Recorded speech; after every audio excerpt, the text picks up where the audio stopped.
Fingir ser burro é tão libertador ao ponto de se sentir livre. Como dizia Schopenhauer, fingir ser burro diante de um burro é uma estratégia sábia. É libertador não ter que provar nada para ninguém. Se formos raciocinar e entender melhor, se notar que realmente a vida é assim. Aquilo que você mostra saber, mas diante de pessoas que acham que sabem, é um erro completamente burro. Porque aquilo que você mostra saber vai virar contra você próprio, tendo que carregar esse peso das pessoas terem expectativas em você. Um exemplo ótimo para isso, sabe aquele colega de sala que sempre quer demonstrar que sabe daquele assunto que o professor tá perguntando, que quer mostrar para os outros que ele sabe daquele assunto. O peso que ele carrega é tão absurdo que ele costuma querer ser o melhor naquela coisa, com medo de desapontar os outros. Vamos supor, em uma sala de aula o professor passa uma atividade bem difícil. Depois de um tempo o professor pergunta quem já terminou a atividade. Provavelmente o aluno que quer demonstrar que sabe termina primeiro. Com isso, ele é obrigado a ajudar os outros alunos que não querem saber de nada. Já o cara que termina e não se importa em mostrar que terminou,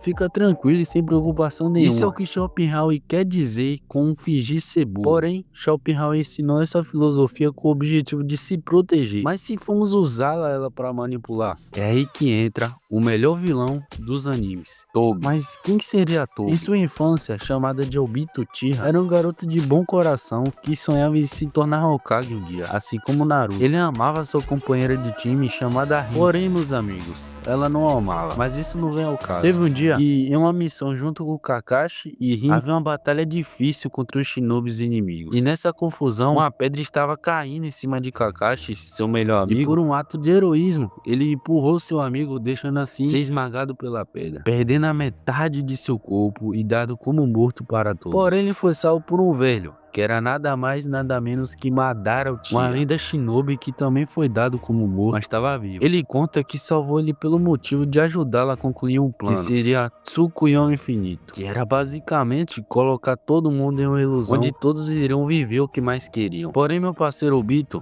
não aceita e foge para encontrar com seus amigos. E é aí que ele se depara com uma tragédia terrível. Ele vê seu melhor amigo matando sua amada, um Chidori no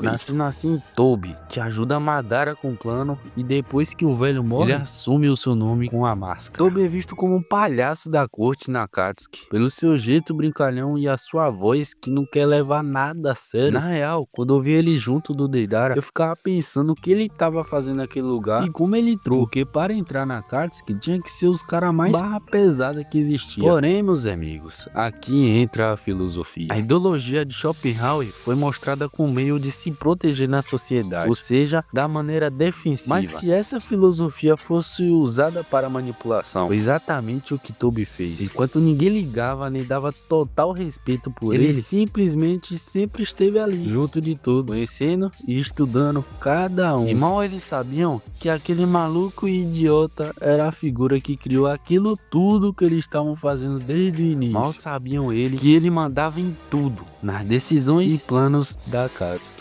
Porém, era tudo que Obito queria. Esse era o complexo plano desde o início, fazer a criança do Rinnegan se revoltar contra o mundo, e é uma organização que buscava assim, capturar bijus de chakra para assim reviver a 10 caudas. E sabendo que não dava para fazer isso tudo sozinho, formou um grupo com apenas aqueles cara barra pesada de cada vila para se tornarem seus peões, que logo seriam mortos depois do plano acabar. E para não trazer nenhuma desconfiança de seus planos e conseguir estar em qualquer lugar sem ser visto, ele criou um personagem extremamente idiota que ninguém dava valor. E para você entender o quanto impactante tem ele ter escondido sua verdadeira face e criado uma para manipular todos, vamos analisar o que aconteceria se Tobi não tivesse a máscara e seu rosto. A primeira coisa que teriam no personagem seria a perda do impacto psicológico, porque tiraria o ar de mistério, poder e controle do Tobi. Ele era temido por ser alguém desconhecido que não revelava sua face, sendo fácil de enganar os personagens dizendo que era uma Madara. Além de tudo, tornando a ignorância dos outros em uma vantagem absurda no seu plano. E se ele, ao invés de se apresentar como Tobi de máscara e chegasse falando que era Obito, seria considerado um ninja mediano dado como morto. Ninguém o levaria tão a sério, nem mesmo a própria Akatsuki. Também não iria conseguir manipular o Nagato, Itachi e o Sasuke. Primeiro que o Nagato foi manipulado porque ele fingiu ser o Madara. E se fosse o Obito, não teria prestígio para liderar. O Itachi se deixou acreditar que ele era um aliado poderoso